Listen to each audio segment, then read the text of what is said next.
أعوذ بالله من الشيطان الرجيم بسم الله الرحمن الرحيم الحمد والثناء لله رب العالمين بارئ الخلائق أجمعين ثم الصلاة والسلام على أشرف الأنبياء والمرسلين حبيب إله العالمين أبي القاسم محمد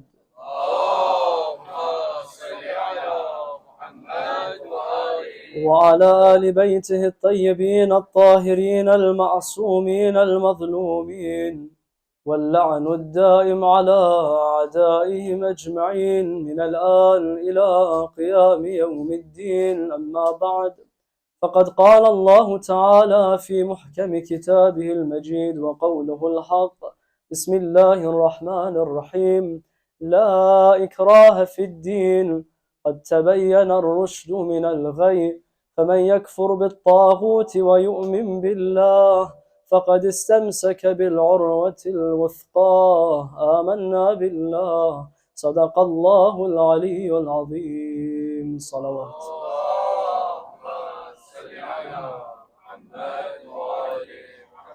Respected sisters, dear brothers in Iman, Assalamu alaikum wa rahmatullahi wa barakatuh. Human beings naturally seek their own development and perfection. Human beings only do that which they do in pursuit of ascension. Nobody would do something that would result in them plummeting. They wouldn't do something that is bad for themselves. If a human being were to do something that is bad for them, that has ill consequences for them, it is only because they see their perfection in it. Otherwise, they wouldn't rush towards a thing that they know is detrimental for them, to the extent that the cons do outweigh the pros. And so man, in accordance with his fitrah, seeks perfection and seeks ascent. And so if we find that people don't accept Islam, it's because they see ghay in Islam as opposed to rushd. Allah subhanahu wa ta'ala in ayah 256 of Surah Al-Baqarah says, قَدْ تَبَيَّنَ الرُّشْدُ مِنَ الْغَيِّ. The right direction, the truth, that which is good, development, has been clarified and made distinguished from that which is descension and deviation, ghay. And so man naturally seeks to go up. Allah subhanahu wa ta'ala said, قَدْ تَبَيَّنَ. Who did this distinguishing of rushd from ghay, truth from falsehood, the right direction from deviation? The prophets did. And so the prophets were sent to show us, to explain to us, to make it manifest for us, the right path from the wrong path.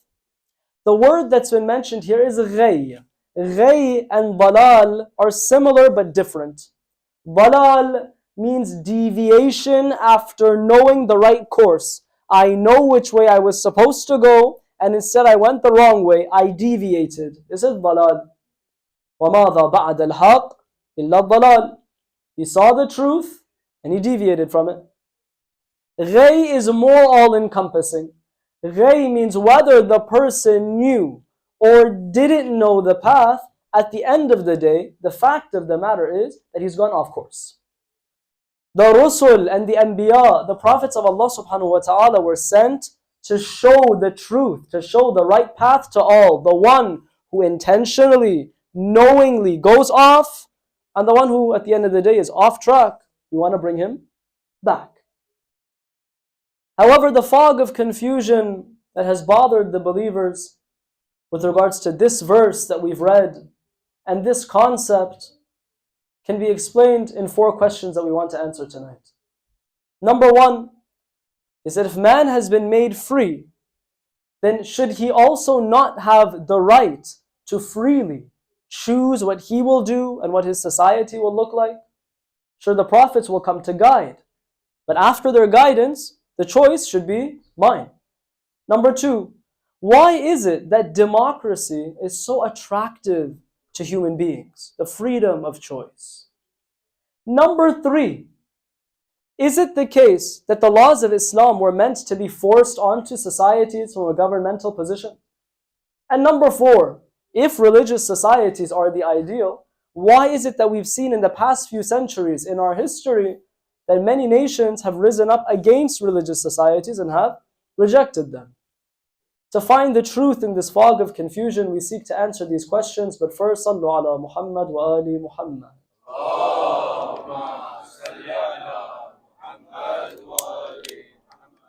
The first question that we asked is that at the end of the day, we've been made free. Allah has ordained that we have been given free will. He wished for us to be free. So then why is it that someone might say that you don't have the right to freely choose what you want to do? That someone else will come and limit you with Allah? Should I not be free to make a decision for myself personally and for my own society? In this day and age, even though people accept that God exists, they also believe that we exist independently of God, such that I can choose whatever I want for myself. Now, no one's going to use these words that I just used, but that's what they mean, and that's what they believe. God exists, He's there, He created me. You say, someone had to push the first domino for all the other dominoes to fall. The dominoes have clearly fallen, therefore there must be a finger. Okay, that's cool, there's a creator. I also exist though. I exist independently of that God such that I can make my own decisions for myself. That's what He means. Yes, God has created me free, meaning I have free will. With regards to the everyday decisions that I make, I have the ability to choose, but I don't have the right to choose. For example, no one will accept this statement, your body, my choice. Everyone will agree this is an instance of oppression. It's your body. Why do I dictate what happens to your body? Correct? On the same page. This would be an instance of oppression. And we say exactly. That's precisely why it's not your choice. Because this body that's in your possession that you currently have is not yours. Your body is a loan, it's a trust that Allah has granted you through His infinite mercy and grace. And then He is the one that gets to dictate to you what to do with the trust that He has entrusted you with. And so the one that states, my body, my choice, the statement from the get-go is flawed. That it was not your body, such that you're claiming you have a choice. Yes, technically, when the doctor gives you a prescription, do you have the ability to rip the prescription into shreds? You do. However, if you do rip the prescription into shreds and not take the advice of your doctor, the one who apparently knows your body better than you, will you not suffer the consequences? You will. So while you have that ability to choose what you will do, no one's saying you're going to be free from any consequence. No one can say, that's my choice, that's my life. You don't know me. You don't know my past. You don't know where I've been. Doesn't matter where you've been. The prescription says X. You have the ability to not follow what the prescription says, but then you will suffer the consequences. You don't have a right to choice. You have the ability. You have free will. I can choose to do what I want to do. But there is an objective reality and there is an objective correct response to every question. Is it possible that this one spot is both black and white? It's a law of non-contradiction. Can one spot both be hot and cold? Is it possible that you have two things that are completely 180 degrees opposite to one another and they're both right? Of course not. And so when truth is one, this necessitates that all other than this truth is false. And so go ahead, choose what you want. But every choice other than that which the wise Creator has placed in front of you, every other choice is incorrect. Can you choose it? Sure. But there are consequences to that wrong choice. And so the first question that we ask is that shouldn't we have the right to choose? No, we don't have the right to choose. We're able to. We don't have that right. And if we exercise our ability to choose, there is still a correct and an incorrect. Now that sounded kind of like a Debbie Downer. Let's say something to make us happy. Question number 2. Why is it that when we talk about democracy, we get this warm feeling inside? This one I like. Talk to me about that one. Tell me about how I'm free to make a choice. Why do I like democracy so much? Plato, he said actually the best form of governance is aristocracy, where you have an aristocrat who has knowledge and he has power and he has dominion. And this, what you refer to as a philosopher king, is someone who's very knowledgeable. He knows how to run society. This one individual, he calls the shots. He said, this is the best form of government. Then he said, let me tell you some bad forms of government. Plato was saying. He says, the oligarchy run by the rich, bad government. He says, a tyranny run by a tyrant who has a lot of money and power, bad. Finally, he says, the democracy of the reformists is one of the worst governments. In fact, Aristotle says, democracy is the worst government. The worst form of governing is democracy. Why? Why did these philosophers say this?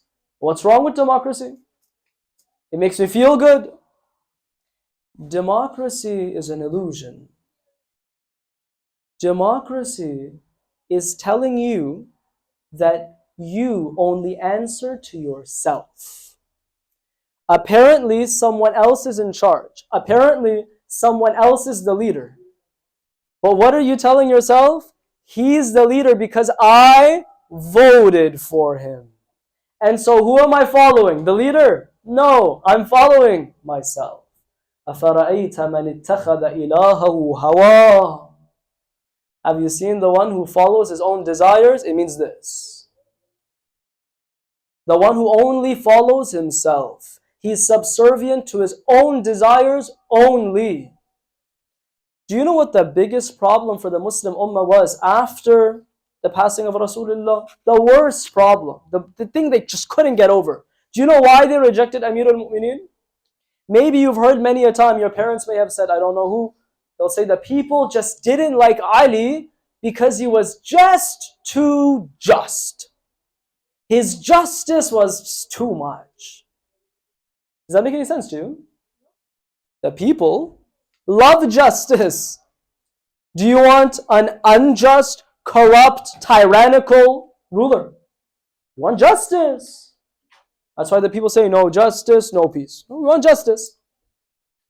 The people rejected Amir al-Mu'mineen because he was just. They said Amir al-Mu'mineen was going to rule on the basis of the Sunnah of Rasulullah. Yeah, they're calling themselves Muslim. What are you saying? They're kuffar then? All of them are saying we don't want Sunnah. That can't be it either. What? Ali is too young, meaning they know that Ali is the most pious, the most knowledgeable, the right-hand man of Rasulullah. Nafsun Nabi, according to the ayah of Mubahala. He is the one on the day of Ghadir that Rasulullah says, Man kuntu mawlahu, fahada aliyun mawla. But because he's too young, we'll pass and take someone lesser. Have some respect for the Sahaba. That wasn't it. They had a deeper vice. The biggest problem that they face, that we also face, is absolute wilaya. It's very difficult to mutlaqan, absolutely be subservient and submissive to someone else. See, when I say, I follow the Imam of my time, you know why that's really easy for me to say today? Because the Imam of my time is in ghaibah. I can do whatever I want and say, Inshallah, the Imam is pleased. What am I going to say in response? I can't go call him and ask. But when I tell you to follow an individual that you can see who's fallible like you are. He's of course more knowledgeable than you, more pious than you. He understands the fiqh because he's a faqih. Then all of a sudden we're saying, oh, who put him in charge? You see how we have that problem where we can't submit? You, after decades and centuries of Allama Hilli and Sheikh Tusi and your kalam and your theology being developed by the great scholars, you know Amir al-Mu'mineen infallible, Amir al-Mu'mineen brother of the Prophet, Amir al-Mu'mineen the best choice, Amir al-Mu'mineen chosen by God. The Sahaba are looking around and saying, bro, I'm older than him. I'm more wealthy than him. Maybe someone was saying, I'm better looking than him. Imam Ali, this guy was always in all the battlefields, Badr and Uhud, he's always at the front. Why isn't it me? You see how we can't submit to someone else? Why is democracy so attractive? Because I don't need to submit to someone else. I submit to my own self. That's why, if the person you voted for doesn't get elected, what do you say? Not my president. The ones that wanted Hillary, when they saw Trump, they said, not my president. But the ones that wanted Trump and then they got Biden said, not my president. What do you mean, my president? According to the tyrannical system of democracy, where quantity is king, if 51% wants this guy and not that guy, 51%, they call the shots. You know why I said tyrannical? Can you imagine? We're going to make a democratic selection. We have 41 people. Okay, 20 people say, I want eggs for breakfast. 21 people say, we want pancakes. What are we eating? Pancakes. That one guy has all the power. It's tyranny, isn't it? Have you thought about it that way? Then the 20 people say, it's basically half and half. Basically. We're going to have our eggs, or we're going to have our pancakes. That's not what democracy says. Why are you so angry? On the basis of democracy, we do whatever the majority says. Because it was an illusion, you were tricked. What were you sold when they sold you democracy? They sold you self-worship. And so you thought you're going to get what you vote for. And so when you don't get what you vote for, you're up in arms. Why is democracy so attractive? أَفَرَأَيْتَ مَنِ اتَّخَذَ إِلَهَهُ هَوَاهُ. Because you get to follow yourself. Is democracy, forget Plato and Aristotle for a second. Is this the best form of leadership and governorship? The best government is the one where you get to be the king. Why is it so difficult for us to do what Allah wants when it goes against our desires? Because we're so used to following our own selves. Then the Creator says, the All-Wise says, that which you want is bad for you. I have a very tough time accepting that. Even if I know that He's right. It's not the case that we are going towards descension with the intention of descending. Remember we said in the beginning, we want perfection, we want development. Nabi Ibrahim alayhi salam is waiting. He's waiting for the sun to set. Then he goes, aha! You see that, sun worshippers? I don't worship such a debased, humiliating God, or humiliated God. He sets. إِنِّي لَا أُحِبُّ الْآفِلِينَ. It's set. And they go, oh snap, he is right. It did set. It did set. Where in the Quran does it say that the sun worshippers tried to defend themselves? Where did the moon worshippers try to defend their belief? Where did the star worshippers try to defend their belief? They knew they were wrong. The ones that didn't convert to monotheism only did so dogmatically. They didn't convert, on the basis of dogma. How is it that my forefathers used to do the same thing all this time, and now you're telling me I'm wrong? When we were back home in Pakistan, we used to do it this way. You're telling me to change up now? No. You're saying my grandpa was wrong? Astaghfirullah. The reason for why they don't change their ways is not because they want dissension. It's dogma. It's tough. Why is democracy attractive? Because it's self-worship. That's why. Question number 3. You talked about democracy, you talked about other forms of government, you spoke about philosophers. What does Islam want? Cut to the chase. Cut to the chase. Does Islam want, does Allah want, for the laws of Islam to be enforced upon societies, or are we meant to be left to our own devices and make our own choice? You said at the very least we have the ability to choose. Now with my own ability, can I not then go and make my own choice for myself? Will I pay khums? Will I not pay khums? Will I abstain from alcohol? Will I not abstain from alcohol? In the month of Ramadan, will I respect the month and fast? Or will I disrespect it and break my fast openly? Do I not have this choice? Why is it that there's some government coming and telling me what to do? Why is there a government saying, it's the month of Ramadan, you can't smoke in public, you can't drink in public, you can't eat in public? What's it to you? I'm not fasting. Does Islam want for its laws to be enforced upon us or no? The ayah that we read in the khutbah is La ikraha fi din. This ayah packs a punch and we need to unpack it. What do these words mean? In particular, what does the word La and what does the word Deen mean? Sallu ala Muhammad wa ali Muhammad.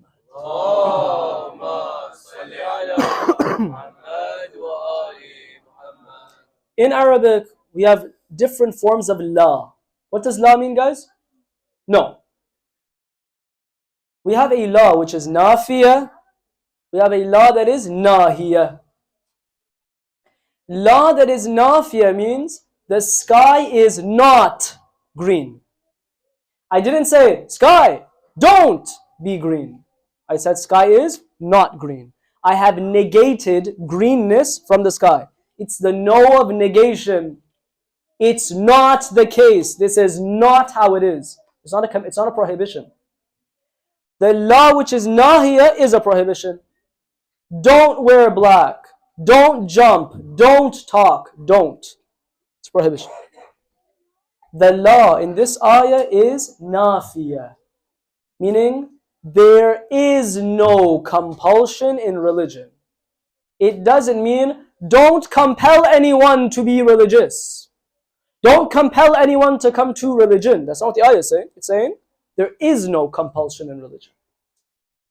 Even if the ayah was nahiya, meaning the law is saying don't. Even then it's the same thing. Why? When Allah prohibits you from something, or He commands you to do something, the commands and prohibitions of God are based and rooted in reality. And if God says don't do a thing, it's because in reality it doesn't work. Allah is saying there is no compulsion in religion. There's no such thing. It's not possible. It's impossible to compel someone to religion. Had the ayah said, don't compel someone, it would be the same thing. Allah is saying it's not possible. What's not possible? We said what law is. What's deen? The word deen in this ayah, similar to the ayah that says, إِلَيْهِ يَسْأَدُ الْكَلِمِ. The Mufassirun say kalim doesn't actually mean word. I mean, it does mean that, but there's another meaning. The word kalim means belief. In this ayah, la ikraha fi din. Deen means belief. This is very important. The next time someone says, la ikraha fi din, don't judge me, so you've misunderstood the ayah. The ayah says, there's no compulsion in belief. What does that mean? It means that I cannot force you to believe a thing. It did not say that I can't force you to do a thing. It's not possible for me to change your beliefs unless you change your beliefs. I can't do that for you. I can't go into your intellect and rewire it. I can't flip your heart so you accept what I say. It's not possible for me to do that. There is no compulsion because it's impossible to compel someone to believe something that they don't believe. Is it possible to compel them to do something? Of course it is. Of course it is. Let me give you an example. I take a man and a woman. Can I put love in their hearts and make them fall in love? Can you? If you could, your children that got divorced, they wouldn't have got divorced. You just put love in their heart. You weren't able to stop them, right? You couldn't change their mind. What can you do? You can change their conditions such that they do fall in love. You can make them do something that you want them to do by changing their environment, removing an obstacle to their marriage. You can facilitate the long-lasting marriage of the young couples by changing that which is around them, the things that are preventing them from living in harmony. Shall I give a tangible example for the kids? Because a lot of them have phones. Texting and driving, is it good or bad? Anyone say yes? Some of them say yes, but they don't want to say it out loud because the older kids said no, it's bad. Texting and driving, maybe you do it. If I say, do you believe that it's innately bad? You'll be like, whoa, it's not innately bad. It's not like I've done them. It's not that bad. I mean, it's not even bad. It's just a crime. And I say, gotcha. You don't believe that it's bad, but you don't do it. Because someone said if you do it, there's a penalty. What did I change? Your belief? No. I changed your action. I said if you text and drive, $5,000 penalty. Now you're not going to do it. What did I change? What you do.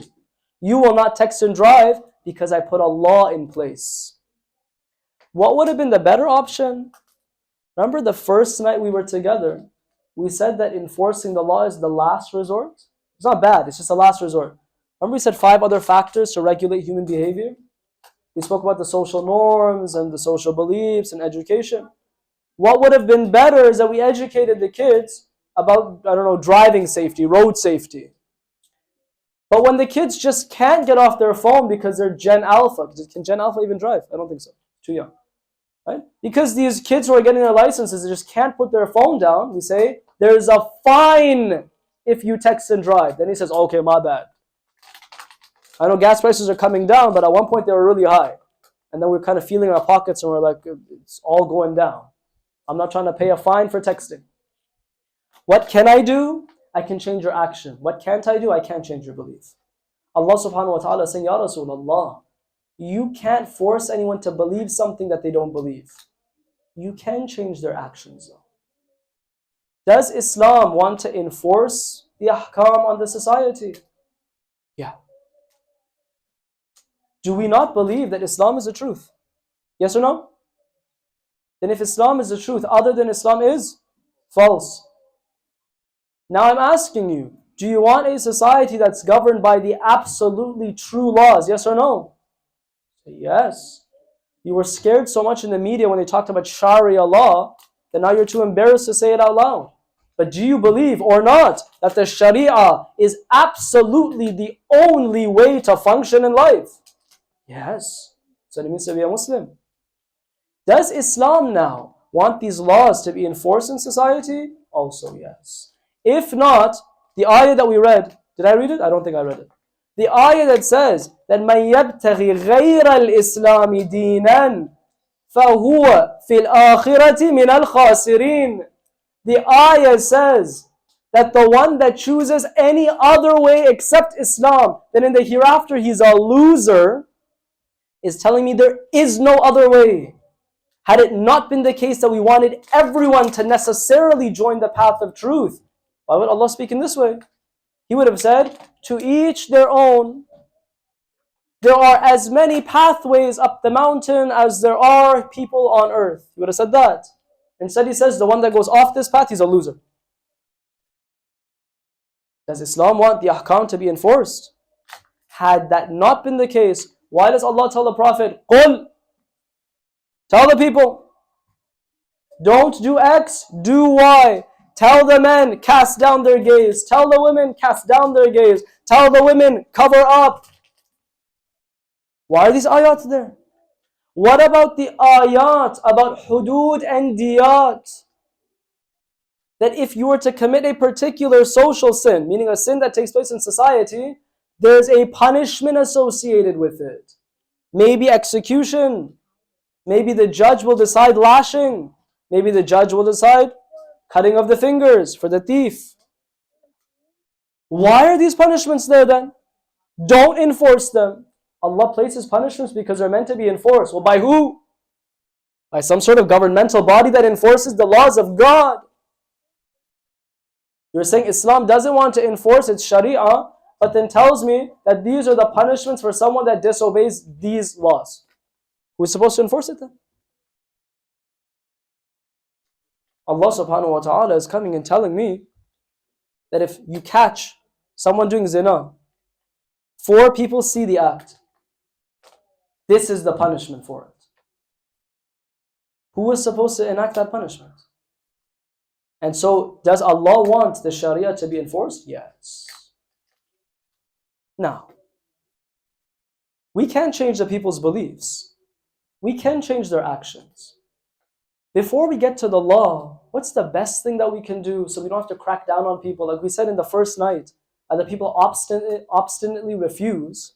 And now we're saying, stop, what you're doing is bad. Please, the prescription that the doctor gave you is good for you, take the meds. What we could have done before is we could have used soft methods. That's where we come into play. Are we correctly educating our family members and our friends with regards to the benefits and the consequences of obeying or disobeying the Sharia or no? At the end of the day, when the effects of laws are tangible and things that I can sense, I'm very easily convinced. I see how many people have died in car accidents because of texting and driving. I won't text and drive. I'm convinced. Even without the fine, I know that I shouldn't do it. That's why when I asked you, is texting and driving bad? And the majority, if not all of you, said it is because you know what's going to happen if you text and drive. What's going to happen if I show a few strands of my hair, though, as a girl? What's going to happen if I look at a na-mahram for too long? What's going to happen if I don't pay my khums? What's going to happen if I don't pray my fajr every morning? What's going to happen? What's the tangible consequence? Because you don't see it, you don't believe it.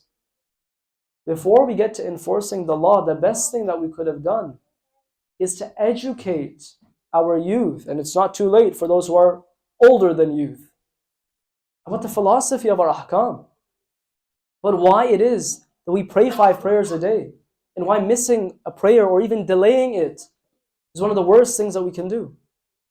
Why is it that the modesty of our women is of the utmost importance? Why is it that while we're making a halal income good, we have to pay 20% of that which is left over on our homestay? What is the reason? What's the philosophy? It's in our riwayat. The last question that we wanted to answer for tonight, after explaining that the law of God is meant to be enforced in society, is this: then why is it that people then turned away from religious societies and religious governments? One example is the example of the Renaissance. Why is it that in the 18th century, for example, in many European countries, people wanted to separate the church from state? The reason for this was because the church was corrupt. One of the reasons why someone may not like a religious society is because maybe those religious individuals in charge are corrupt, not because religion is bad. The problem of church and state, or masjid and state being together, is not an intrinsic problem. It's that maybe that pope or that priest that's in charge is financially corrupt, or he's morally bankrupt. What's another reason? Self-worship. I don't like it when people tell me what to do, especially when I don't understand why. Allah, or the law, I won't say Allah. The law isn't interested in whether or not you understand the law. Money laundering is a man-made law, right? Money laundering is something that governments around the world agreed upon, and they said this will be the metric of money laundering. 9,999, okay. $10,000, problematic. They made it up. Who chose this number? They made up the laws of what you have to declare. In fact, they came with this law of money laundering. They came and took the principle of innocent till proven guilty, and they flipped it on its head and said that, in fact, if the number exceeds this amount, then you're guilty until you can prove yourself to be innocent. Where'd the money come from? Where is it going? We're here to stop crime. Someone might respond and say, I agree, stopping crime is very important. I disagree with this law. What's this? Where'd you get this one from?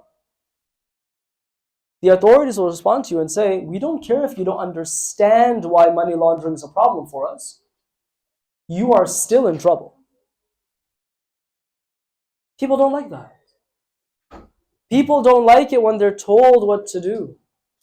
People don't like it when their freedom is repressed. Why don't they like it? Because of what we said last night. They weren't educated that actually these parameters that have been put in place, number one, by the wise God that knows best, but number two, these parameters and borders that have been put in place are in order for you to reach perfection. They see ghay in Islam, when Islam from head to toe is rushd.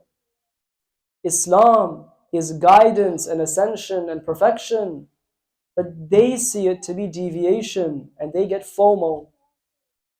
That if I follow this religion, I don't get to benefit from the pleasures of what the other guys are indulging in. There's no intrinsic problem with the unity of religion and states. Sometimes there's a problem with the religious head. Many a time the problem is with the stubborn and ignorant people that prefer to follow their own selves. If we can't break away from the shackles of self-worship and come under the mutlaq and absolute wilayah of Allah and the ones that He has appointed, even when the prophets appoint a successor, it's through the spiritual authority of Allah above. If we can't accept this authority over us, then instead of Allah placing chains on you, we'll allow other tyrants to place chains on us. The shaitan from inside here, and the shayateen of the tyrants that rule over us in our Western, godless, secular, humanistic societies. Either it's the law of the all-wise God, or the law of the ignorant, devious, sinister man. Abu Abdullah alayhi salam on the day of Ashura, he tells the people, look, you're not going to fear God. You're not going to have deen. Fine. فَكُونُوا أَحْرَارًا فِي دُنْيَاكُمْ. You decided not to come under the shackles of God. Why have you gone under the shackles of an oppressive, tyrannical government like that of Yazid? Do you see how when you abandoned my governance, the governance of Hussein, the wilayah and the khilafah of the Imam, that instead of abandoning the shackles that I was going to put on you, you just were shackled by someone else? Sometimes we're being held tight. And the one who is holding us tight means well. But we know that when we break free from that embrace, we're entering into the embrace of something higher. On the Ashra-e-Ashura, everyone had gone and there was no one left. And so Zainab is holding on to Abdullah ibn Hassan, knowing that if I let him go, this is the son of the warrior Imam al-Mujtaba. If I let him go, he'll run on to the Maidan of Karbala. I already saw my brother when the pieces of his liver were being spat out into a bowl next to him. I saw how the people abandoned my brother Imam al-Mujtaba, how they stabbed him in the thigh when they claimed to be his loyal lovers. I saw how in the middle of the night they were bribed by the enemy and they defected. This is his son. On the day of Ashura, Zainab already saw one of the sons of Imam al-Mujtaba on the battlefield. That was difficult. How do I know it was difficult? Abu Abdullah alayhi salam himself tells me that it was difficult. That in the final moments of Qasim ibn al-Hasan, he says, Azza wallah ala ammika. It's heavy on your uncle, O Qasim, that you were calling me and I couldn't reach you. Or that perhaps I reached you, but I was of no benefit to you, Qasim. Why could I be of no benefit?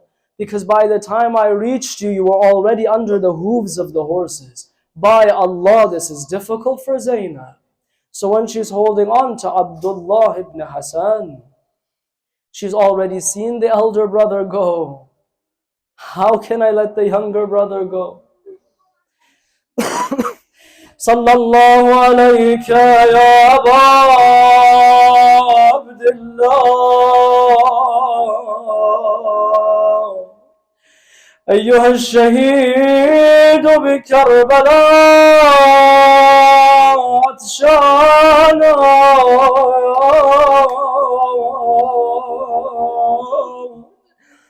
from the middle of the Maidan of Karbala, there is a tawaf happening around Abi Abdullah. From every corner, some are on horseback, some are on the ground. Whoever has whatever in their hands is striking the Kaaba. عدة بالسيوف وعدة بالرماح وعدة بالحجارة والعصا. Whoever has swords is striking with their swords. Whoever has spears is striking him with their spears. Whoever has nothing in their hands, they're picking up the stones from the sand of Karbala. Abdullah is saying, how can I see that my uncle has fallen on the ground and he has no one to help him? And he was calling out just moments ago, هل من ناصر ينصرنا? No one responded to the call of my uncle. Anyone who was around the Kaaba would have said, Labbaik, Allahumma Labbaik. But the Labbaik on the Ashra-e-Muharram is with swords and spears. Abdullah is seeing this scene and he's trying to wrestle free from the arms of his aunt Zainab. From a distance, Abu Abdullah can see this scene and he says, Ukhti, ihbisi, hold on to my nephew. I know if Abdullah reaches me, Abdullah doesn't turn back without shahada. But Abdullah makes his way out of the clutches of his merciful aunt Zainab. No matter how much Zainab tries to hold him, Abdullah goes running. Abdullah's running onto the Maidan of Karbala and he's calling out, how dare you strike my uncle while I'm still alive? يا ابن الخبيثة أتقتل عمي. Do you know which moment this is? Abdullah can see Shem has pulled out his dagger. He's saying, Shem, if you will slaughter anyone, first take Abdullah. Abu Abdullah can't stop his nephew. All of a sudden the enemy raises his sword with the intention of Hussein, but Abdullah doesn't have a shield. Abdullah races onto the battlefield to defend his uncle. He says, oh my uncle, I have no shield for you. Let my hands for you be a shield. Like my father Hassan, I never yield. When I see the imam of my time without any defense, Ya Abu Abdullah, take my hands to be your shield. The Maqtal says, when the enemy brought his sword down, Abdullah placed his small hands in front of the sword, but when the sword struck the wrists of Abdullah, the hands were not cut off completely. The Maqtal says his hands were hanging from his skin, and he called out in pain, Ya Allah. Abdullah, maybe he's 10, maybe he's 11, has fallen into the lap of Abi Abdullah. Can you imagine? Just moments ago, Harmala fired an arrow at the infant. In the hands of Hussein, he saw his asghar. Now in the lap of Hussein, Abdullah has fallen. How can he handle both of these tragedies? Abu Abdullah's trying to console Abdullah. What do you tell a 10-year-old when he's crying in pain? Perhaps he was saying, Abdullah, show these hands to your mother Zahra. Why? In the alleys they also struck the hands of your mother. Your mother also took her hands to defend the Imam of her time. Qunfud took his sheath and he struck the arms of Fatima. But I want to say this, it's the night of the 5th of Muharram. Abdullah, had it not been enough that he fell in the lap of Hussein like this,